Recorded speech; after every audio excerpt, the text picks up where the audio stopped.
Insights from the Transcript. Introduction. Imagine you are in a busy talk with people speaking English. You have many thoughts, but it's hard to join in. Maybe the words go too fast and you feel lost. Or maybe you are afraid to interrupt. Many people feel this way. They want to share what they think and feel like they are truly part of the talk. But joining a group talk can be hard. You might feel like you are always waiting for a chance to speak, but it never comes. Or you don't know how to make the talk go in a direction you want. What if there were easy ways to handle these moments? What if you could learn special skills to not only join in, but also help guide the talk and share your ideas with real confidence?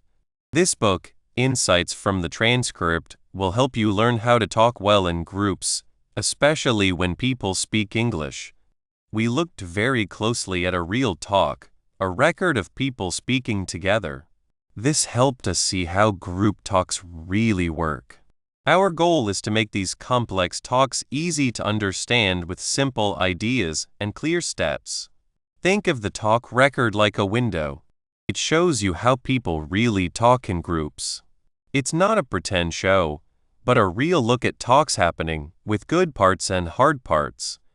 By studying this, we found the common ways talks go well and where they have problems. From this deep look, we found some main ideas. These are the most important ideas and skills that always help group talks succeed. These main ideas are the basic steps to talking well and with confidence.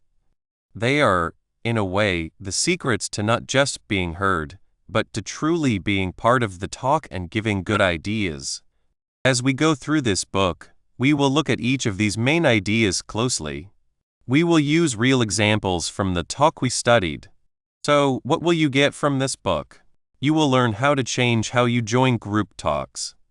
You will learn how to join in with confidence, using the right words and ways to enter a talk smoothly, even when it's already going strong. You will learn how to share your ideas clearly so everyone understands and values them. We will look at ways to keep the talk going well. And most importantly, how to make sure your voice is a real part of that talk.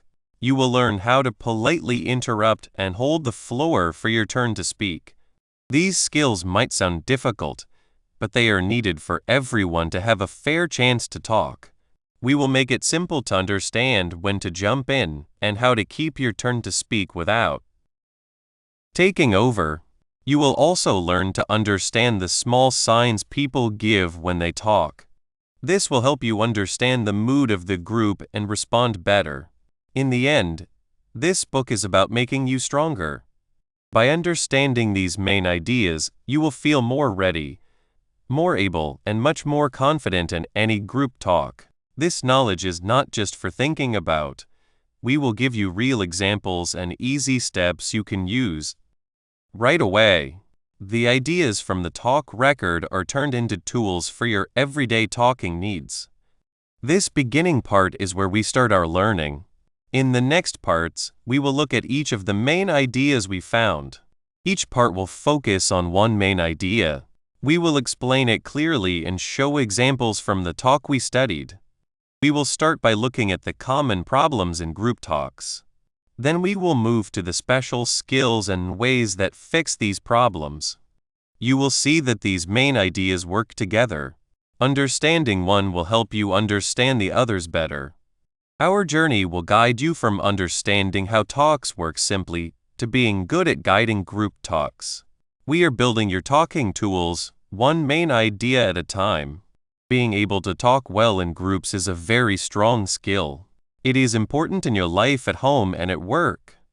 By understanding the main ideas from the talk record, you are giving yourself the knowledge to join in more, with more confidence, and better. This book invites you to be a more active and helpful part of the talks that matter most. So, let's start this learning together. Get ready to learn important ideas that will change how you join group talks. The journey into talking well starts now. 1. Joining group conversations. Joining a group talk can feel a bit hard at first, especially if you are new to talking English with others. It is like trying to join a dance when the music is already playing and people are moving. But here is good news. It is a skill like learning to dance. The more you do it, the easier and more natural it feels. The writing we have been reading shows us that with a few easy steps and some knowing, anyone can learn to join in and share their thoughts. Think about it. We all have ideas, feelings, and things we want to say. When we are in a group, whether it is a work meeting, a chat with friends, or even talking online, our thoughts can get stuck. We might wait for a quiet moment that never comes, or we might feel too shy to speak. The writing points to something very important. There are special ways to enter a talk that make it easier and more polite. These are not just random words. They are like small bridges that help you move from listening to speaking. These bridge words, as we can call them, are your secret helpers.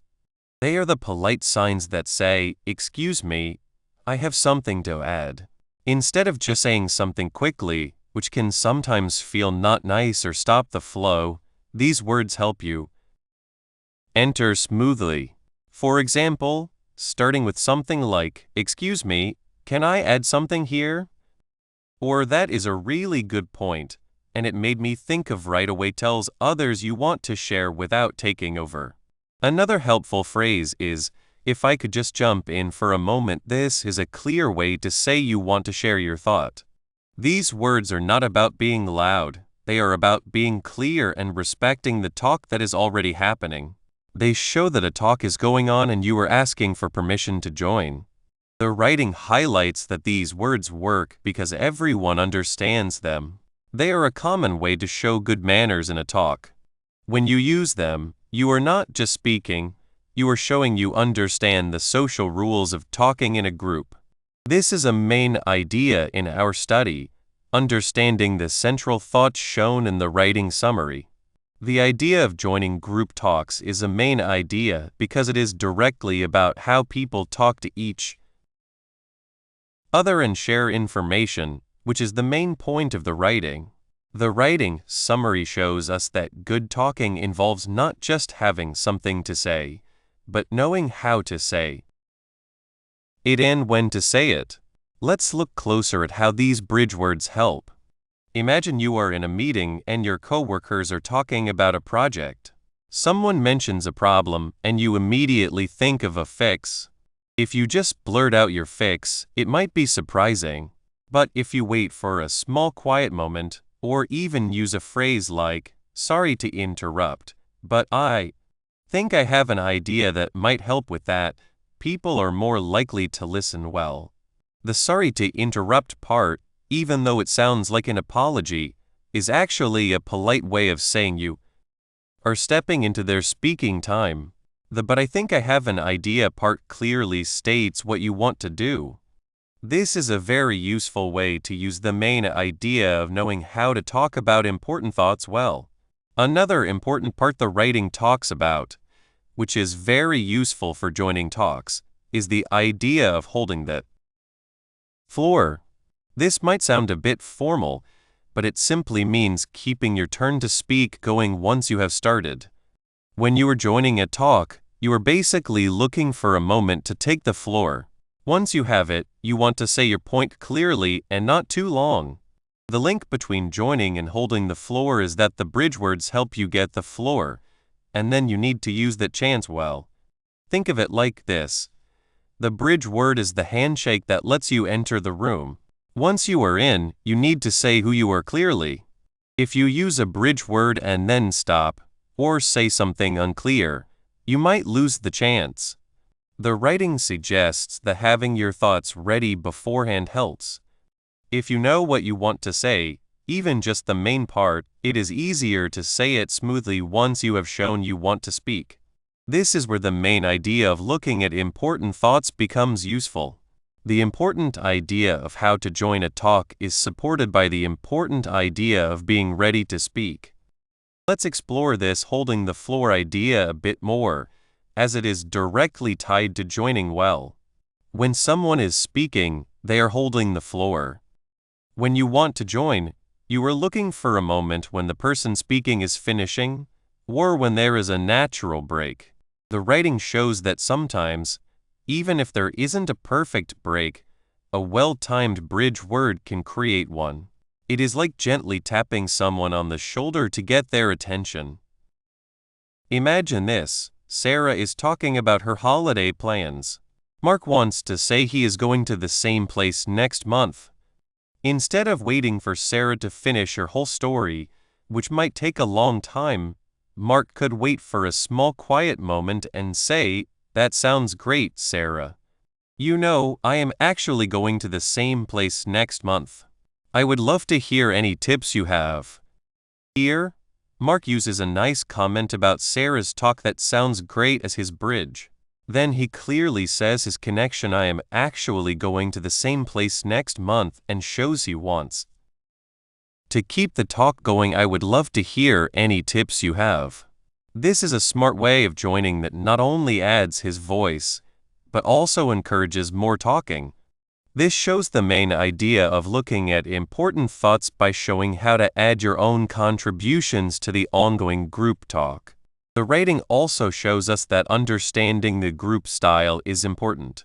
Are they having a formal talk where everyone waits for their turn, or a more relaxed chat where people jump in more freely? Knowing this helps you choose the best bridge word. In a formal setting, "Excuse me, may I have a moment to speak?" might be good. In a relaxed setting, "Oh, speaking of that," can work very well. The main thing is to watch and see. This watching is part of understanding the important ideas that shape how we talk. Practice is, for sure, the most important part. Even with the best words and ways, if you do not use them, they will not become natural. The writing stresses that confidence grows with doing. Each time you join a talk well, you build a little more confidence for the next time. It is like learning to ride a bike. You might wobble at first, but with practice, you find your balance. Let's create a small example to show this. Imagine a book club meeting. The members are talking about why the main character did certain things. "Anna, I just do not get why she would hurt her friend. It does not make sense to me."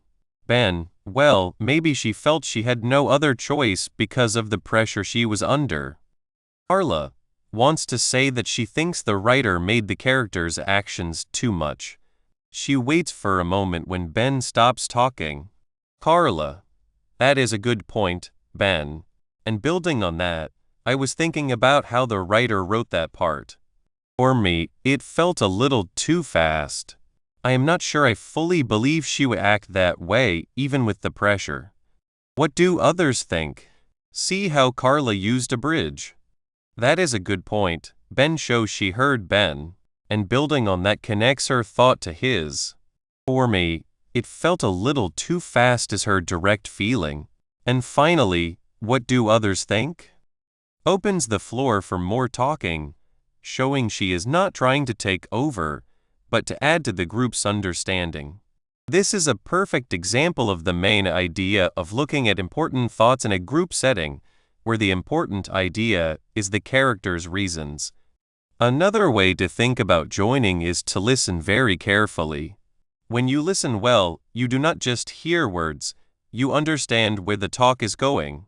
You start to guess where it might go next. This makes it easier to find your moment. If you were just waiting for a gap to speak, you might miss the perfect chance because you were not really paying attention to what was being said. Listening carefully helps you connect your own thoughts to the ongoing talk, making your contribution more useful and welcome. This is a basic part of the main idea of understanding and sharing important thoughts well. The writing suggests that sometimes the best way to join is to ask a question. Questions can be a very gentle way to enter a talk.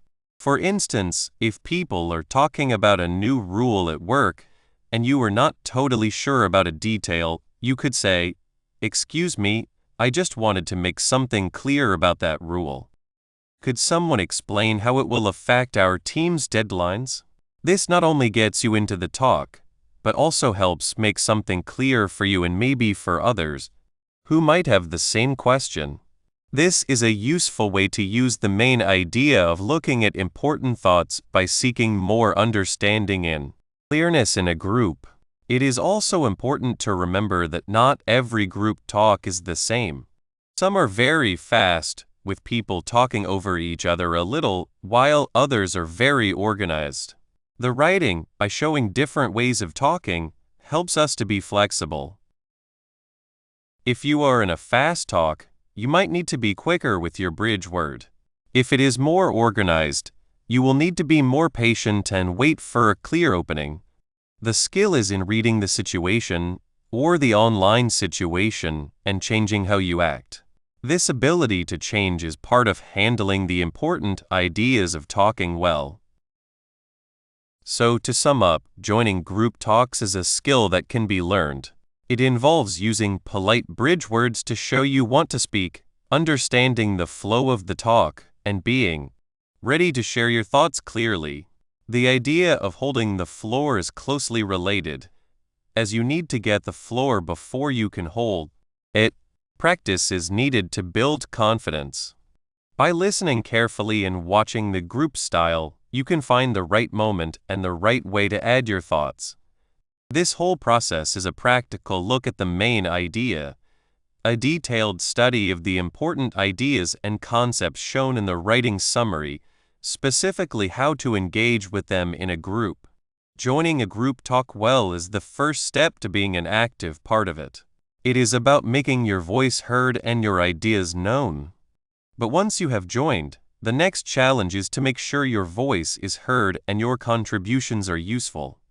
This leads us to look at how to not only speak, but also how to guide and keep the talk going in the right direction, making sure your ideas get the attention they deserve.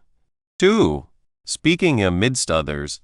Talking in a group can sound like a fast river. For some, especially when learning English, it feels hard to add their voice. It's easy to just watch, like being on the river bank. But this challenge is also a chance. It's an invitation to join, learn, and share your own ideas. This helps everyone understand more. This is what talking with others is about, finding your spot and making your voice matter. Think about joining a talk that's already happening. Often, people don't speak because they don't know how to join without stopping the flow or feeling strange. This is where special phrases, called entry phrases, are very helpful. They are like polite ways to open the door to speak. They show you have something to say and that you respect the talk. For example, if people are talking about a new job and someone mentions a problem, instead of waiting for a long quiet moment, you could say, "If I could just jump in here for a moment." This is direct but nice. It shows you are joining an ongoing talk and will speak for a short time. It's like asking permission to share, which makes it easier. Another good way is to link your idea to what someone else said. Phrases like, "That's a good point, and it makes me think of," or building on what speaker's name just said, do two things. They show you liked what the other person said, which connects you. They also create a smooth way for you to share your own idea. This shows you listened and are part of the talk. Your idea feels like a natural next step. Sometimes, you need to speak right away, maybe to fix a mistake or share important news. In these cases, saying, "Excuse me for interrupting, but can be okay." The important thing is your tone and speaking quickly. Saying sorry helps soften the interruption. Then sharing your point fast shows you won't take up too much time. These entry phrases are not just about being polite. They are smart tools to help with group talks. They help with the language and social worries that stop people from speaking. They help you feel less afraid of seeming rude or out of place. They let you share your thoughts more freely. Once you are in the conversation, the next skill is holding the floor. This doesn't mean talking too much or stopping others. It means keeping your turn to speak and making sure your message is clear and confident. It's like having your moment to share your thoughts without them being lost or cut off too soon. How do you hold the floor well? Start by speaking clearly. Talk at a steady speed, say your words well, and look at the people you are talking to. This makes you seem present. It's about sharing your voice and ideas with a steady rhythm. When you stop, it should feel like you are pausing for a reason, to let people think, not because you are unsure. How you stand or sit also matters. Standing or sitting up straight, using open hand movements, and looking calm show you are sure of what you are saying. You plan to finish your thought. These small signs tell others you are not done speaking, giving them a signal to wait. Dealing with people cutting you off is common in group talks. Sometimes, you might need to interrupt politely to share important news or fix a mistake. As we saw, excuse me for interrupting is useful. The main thing is to be quick and clear. After you speak, you can say you want to go back to your original point or let others speak if the talk has changed. More often, others might interrupt you. This can be annoying, especially if you haven't finished your idea. The key is to answer without getting upset or defensive. Calmly continuing your sentence can sometimes show you weren't finished. You could say, just to finish my thought on that, or before we move on, I wanted to add this shows you have the right to finish without being rude.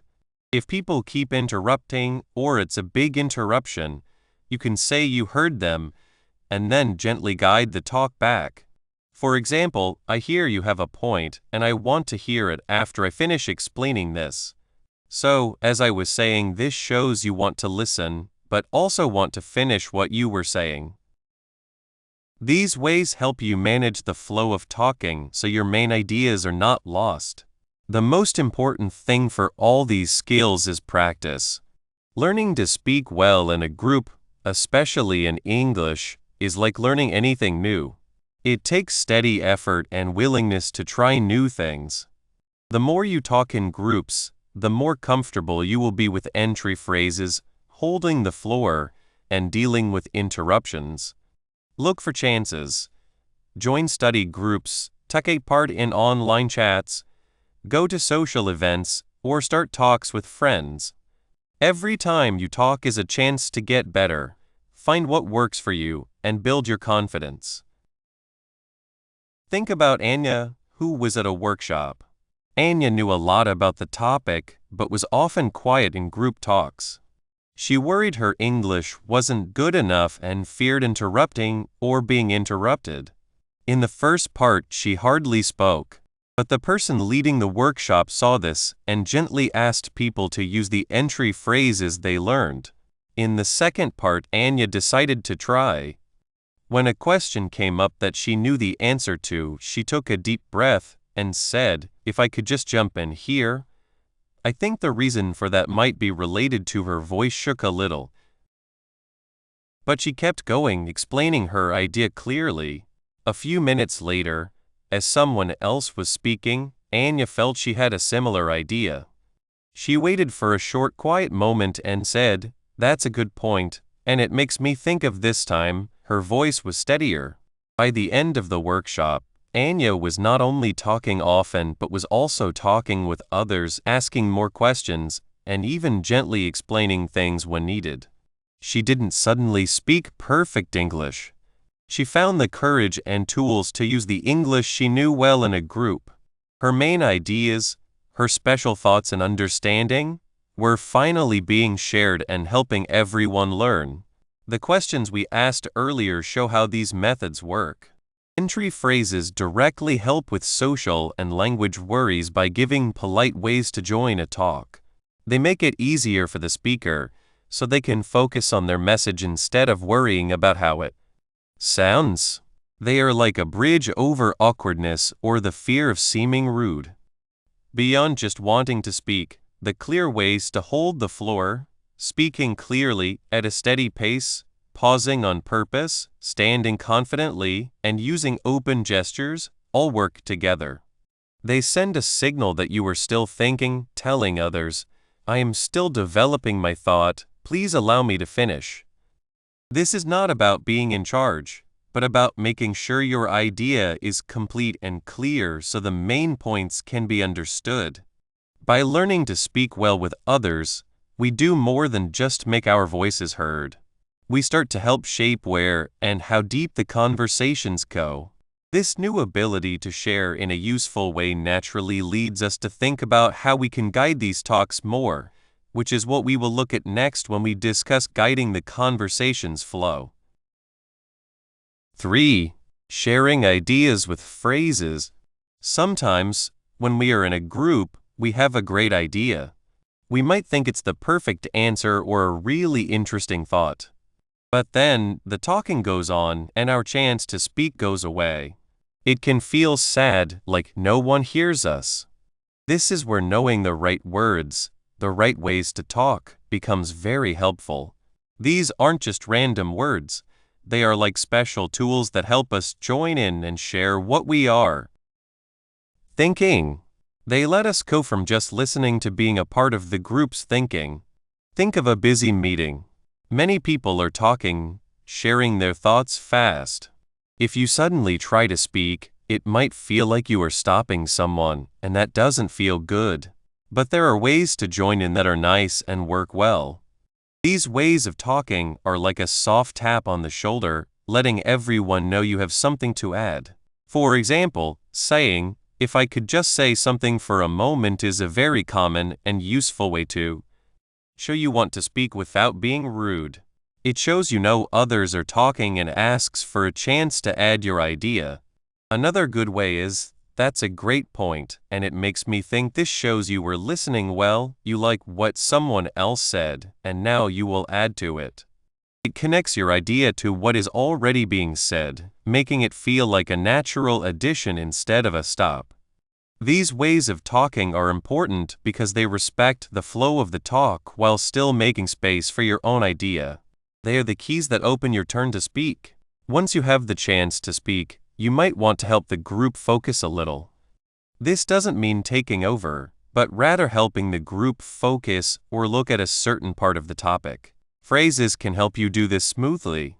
For instance, if someone has just spoken, you can say, "To add to what Name said," this links your idea right to theirs, showing you are working together and adding to their point. It's a way of saying, "I heard you, and here's how we can go further together." Another helpful phrase is, "What I'm trying to say is," this is useful when you feel your idea might be a little hard to understand or needs explaining. It shows you are working to explain something important and asks the group to follow your thinking. These phrases help you keep the flow in a good way, keeping the talk moving forward and making sure your message is clear. They are useful tools for shaping the talk and making sure your main idea, the central thought you want to share, is explored well. In any group, there will be times when you agree with what someone says and times when you don't. Knowing how to say these feelings using phrases is very important for good talking. When you agree, you can say something simple and strong like, "I really agree with that." This is clear and shows full support. Or you could say, "That's just what I was thinking." This makes the idea stronger and shows you are together. These phrases build connection and make the group feel like they are thinking the same thing. However, saying you don't agree can be harder.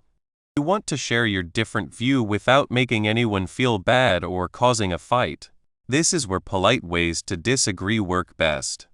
Instead of saying, "You are wrong," you can try, "I see your point, but have we thought about this?" Shows you understand the other person's view. "I see your point," before offering another idea. "But have we thought about it?" opens the door for a new idea without throwing away the old one. Another good phrase is, "I understand what you mean." However, like the one before, it shows you understand before sharing a different view. It's about finding what you both agree on while still sharing your own special main idea or view. These phrases are not about winning a fight. They are about adding to a better, more complete talk by offering different ways to look at things. Beyond just sharing your own ideas, good group members also help others share theirs. Sometimes, people are quiet because they are shy, not sure, or just haven't had a chance to speak. Phrases can be used to invite them into the talk. You can ask a quieter person directly, name, "What do you think about this?" This is a clear invitation and shows you think their opinion matters. It's important to use the person's name to make it personal.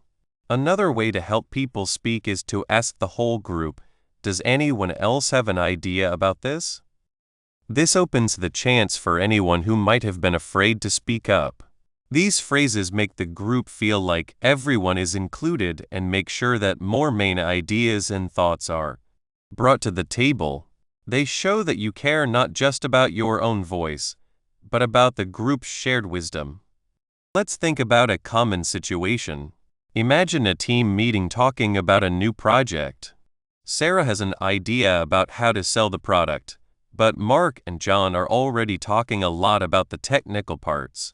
Sarah wants to share her selling idea, but she is worried about stopping their technical talk.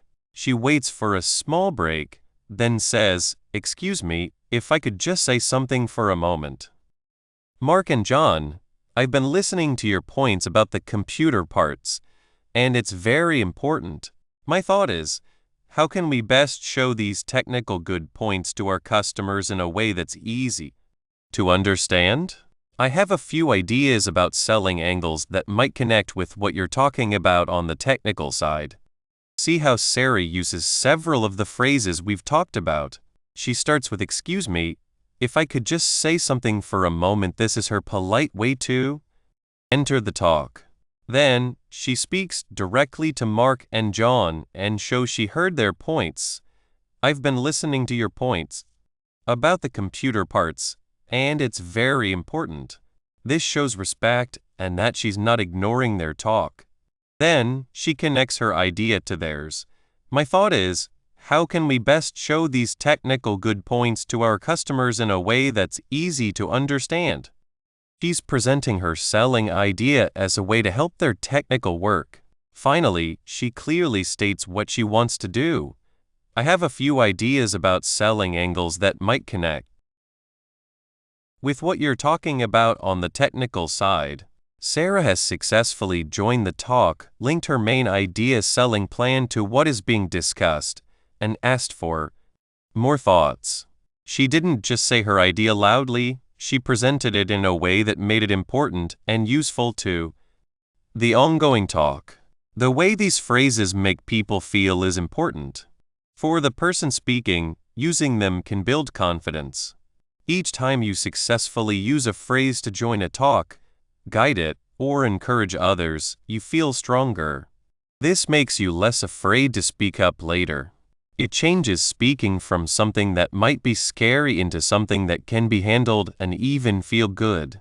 For the group, these phrases help create a more positive and useful feeling. When people feel their ideas are heard and respected, they are more likely to join in. Disagreements handled nicely lead to better understanding instead of fights. Including everyone, by asking others to speak, means the group benefits from more different views and experiences. This leads to better choices and a stronger team. Let's think about another situation. A project team is thinking of answers to a problem. David has a worry about one of the ideas, but he is afraid to say it because the idea seems popular. He thinks, "If I say something bad, they might think I'm being difficult." Instead of staying quiet, he decides to use a phrase that shares his worry in a good way. He waits for a break and says, "I really like the creative part of that idea, and I can see how it could work in some ways. I'm just wondering, though, if we've fully thought about how it might affect our money in the future. My worry is that the first costs might be more than we can handle right now." Here, David's way of speaking is very good. He starts with good words. "I really like the creative part of that idea, and I can see how it could work in some ways." This makes the disagreement that is coming softer. Then, he uses a gentle question to share his worry. "I'm just wondering, though, if we fully thought about how it might affect our money in the future?" This is not blaming, It's a thoughtful question that makes people think more. He then clearly states his specific worry. My worry is that the first costs might be more than we can handle right now. David has successfully shared an important point, a main idea about money matters, without stopping the first idea. He has helped the talk move towards a more complete look at things. The power of these phrases is in how they are used. They are not strong demands, but rather invitations to talk. When you say, "If I could just say something," you are asking for a moment, not taking it. When you say, "To add to what Name said," you are showing respect for their idea and building a connection. When you say, "I see your point," but you are showing you understand their view before sharing your own, which works much better than saying they are wrong. These word tools are important for handling the ways groups talk. They let us share our main ideas and thoughts clearly and with respect, creating a place where everyone feels okay to share. Also, these phrases help make intentions clear. When someone uses a phrase like, "What I'm trying to say," is they are showing that they are about to explain something that needs careful thought. This helps the listener get ready and focus on understanding the main message. In the same way, phrases used to bring others in, like Name, "What do you think?" clearly show that the speaker is not trying to be the only one talking, but to help a wider talk happen. This creates a more fair and working together feeling. The group's shared understanding gets better when everyone feels encouraged to share their main ideas. It's also good to know that how these phrases are said matters. A friendly voice, looking at people, and open body language can make these words work even better. However, even if the way they are said isn't perfect, the phrases themselves have politeness and structure that can help fix talking problems. They offer a safe way to speak, allowing people to share themselves more easily even if they are not naturally strong speakers. Learning these idea-sharing phrases is a big step towards confidently joining any English group talk. But more than just knowing what to say, the next important thing is understanding how to keep that talk going well and making sure your ideas are not just heard, but also understood and valued.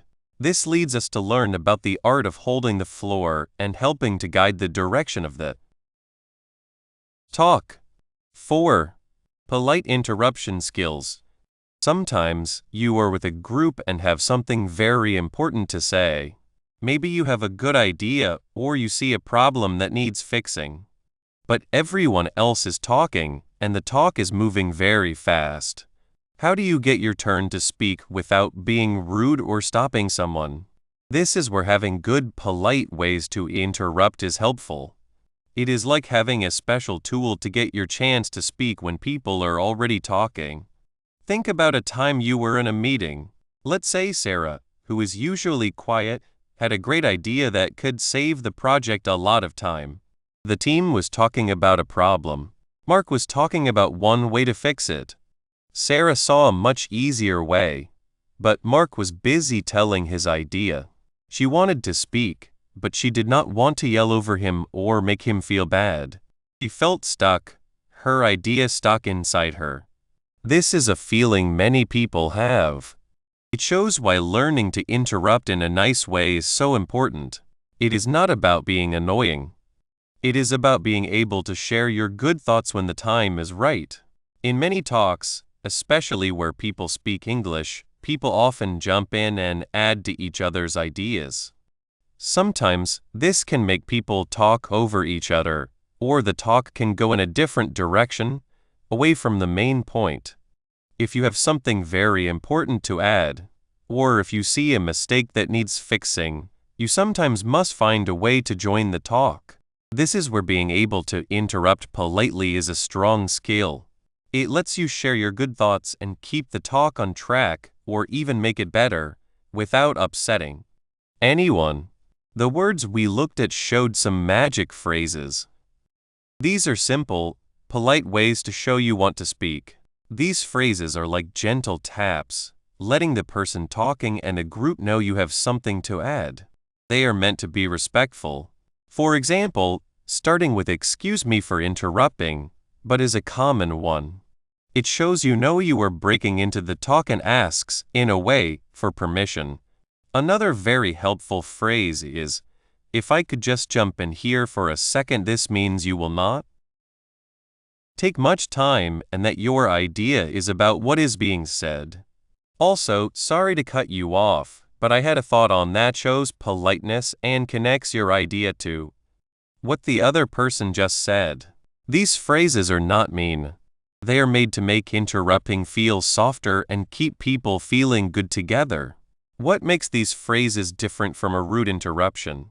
It is all about why you are doing it and how you say it. A rude interruption often happens without warning. It is loud and ignores what the other person was saying. It is about wanting to be heard no matter what. Polite interruptions, however, are usually said in a softer voice. They show you are listening to the talk and want to add to it. The main thing is that the person interrupting does not want to stop the person who is talking. They want to add to their idea or offer a different view that can help the group move forward. The magic phrases show this good reason. When you choose to interrupt is also very important. You do not want to interrupt someone in the middle of a long, hard sentence. That can be shocking and make them feel like you did not hear them. Instead, you look for the right time. What are these times? They are often small stops in talking, a slight breath by the speaker, or a natural break in their thoughts. Sometimes, a speaker might finish one point and be ready to start another. These are the best times. Listening carefully to how the talk flows helps you find these openings. Think of it like waiting for a good wave to surf. You wait for the right wave to come before you start. If you try to start when the water is still, you will not go anywhere. The main goal of a polite interruption is to add something good to the talk. It is not about being the most important person or stopping others from talking. When Sarah used a phrase like, "Excuse me, Mark, if I could just jump in with a quick thought on," that she was not trying to take over his idea. She wanted to offer a simpler, faster way to do the same thing. Her reason was to help the team, not to be the center of attention. When the interruption is meant to add something useful, like a new idea, a clear explanation, or a correction, it helps everyone. The sound of your voice is also very important. A calm, friendly voice makes the interruption feel much better than an impatient or demanding one. Let's go back to Sarah. In that meeting, she was afraid. She worried that if she interrupted Mark, he might be angry or others might think she was being too bold. This fear is common and stops many people from sharing their best ideas. But when she learned to use those polite phrases and practiced finding those little pauses, things changed. She tried, "Excuse me for interrupting, Mark, but I had a thought that might help us save some time on this." Mark, who was focused on his plan, stopped. He looked at Sarah and said, "Oh, go ahead, Sarah. I want to hear it." And Sarah, feeling more sure of herself, explained her simpler way. It turned out to be a much better plan, and the team was able to move forward much faster. Her ability to interrupt politely not only helped the project, but also made her feel more confident and valued in the group. To know when it is a good time to interrupt politely, you need to watch and listen closely to the speaker. When someone is talking, they naturally take breaths. These breaths, especially if they are a little longer or if the speaker stops to think, can show an opening. Sometimes, a speaker might finish a sentence and look around, as if asking others to speak. These are quiet signs. In English talks, there is often a back and forth flow. A polite interruption is like smoothly joining that flow instead of trying to break through a solid wall. It is about finding the natural spaces that happen. The suggested polite interruption phrases work well because they follow social rules. In most places, interrupting someone directly is seen as not polite because it suggests you do not care about what they are saying. Phrases like "excuse me for interrupting" or "sorry to cut you off" show you know this rule and say sorry for breaking it. This apology, even if short, shows respect. It shows you know the social rule and are trying to follow it. This is different from someone who just blurts out their idea without any warning. The second way can feel like you are ignoring what the other person said. The polite phrases, however, make the interruption seem like a needed addition or a helpful explanation rather than a challenge to the other person's right to speak. They keep the good social feeling by showing you care about others while still letting you share your thoughts. This skill is a main idea for understanding how people join in group talks. A main idea is a deep look at the important thoughts and ideas shown in what we have read. Here, the main idea is about how people can share their thoughts well in a group talk. Polite interruption is a special way to do this that fits under this main idea. It is a way to manage the flow of ideas so everyone gets a chance to be heard and the talk stays useful and respectful. It is about finding a balance between listening and speaking and knowing how to move smoothly between them. Becoming good at polite interruption is an important step to make sure your voice is heard. But once you have joined the talk, the next challenge is to keep your point clear and strong. We will look at this skill in the next part, called keeping the floor. Conclusion: we started by looking at English group talks. These can feel hard. We wanted to know how to join in and make sure others hear us. Our aim was to find simple, useful ideas from what people say. We wanted to turn these ideas into things you can actually do. In the pages before this, we moved from just watching to really understanding how to talk well in English groups. As we looked closely at what was said, a few important things kept showing up. These are the main ideas for talking well in English groups. One of the most important is how to join a talk that is already happening. This means not jumping in too fast. It means finding the right time and using the right words to share your thoughts without stopping the talk. What we read showed us clear ways and words to let others know you want to speak. This makes you a helpful part of the talk, not someone who stops it. Learning this important idea helps you join in fully, so your thoughts are not missed. Another strong main idea is how to keep talking, to lead and keep the talk going so you can share all your ideas. This is more than just speaking. It's about managing the talk time. It's about making sure what you say is heard and understood. It can even be about gently guiding the talk in a certain way. What we read showed us how using certain words can help you keep your turn to speak. It helps you explain your ideas more and steer the talk where you want it to go. By understanding this main idea, you get control. You go from just listening to helping shape the talk. Behind both of these is a third, basic main idea: using specific English words and phrases in a smart way. These are not just random words. They are tools. They help people get along. They show respect, make your meaning clear, and help the talk move smoothly. What we read showed us how simple words can be very powerful. They let you show you agree, disagree, or share a new idea with sure and clear words. Learning and using these phrases makes your spoken English go from shy to strong. These main ideas are not separate. They work together. One helps the other.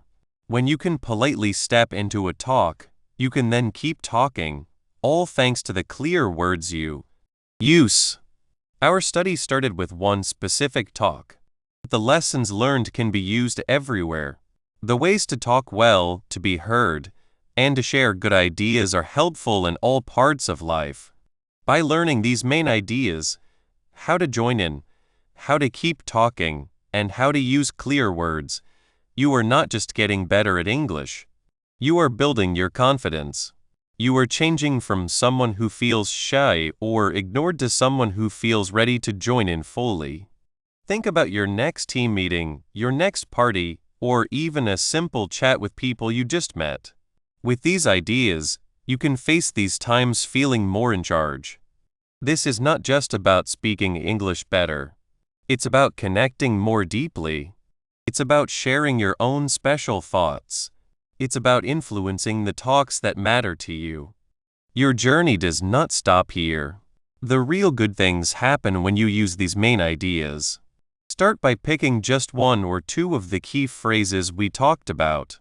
Try to use them on purpose in your next few English talks. Watch how others handle group talks. What ways do they use? What phrases do they say? Look for chances to join talks, even if it's just to ask a question to make things clearer or to say you agree for a moment. Don't be scared to make mistakes. Every try is a chance to learn. The goal is to get better, not to be perfect. Remember, what we read showed that these skills can be learned. You can become a more confident and better talker in English groups. So now, join in and let your voice be heard. The ideas from this talk are now yours to use. We are happy to see how you will use them to make your own talks better and to connect with the world.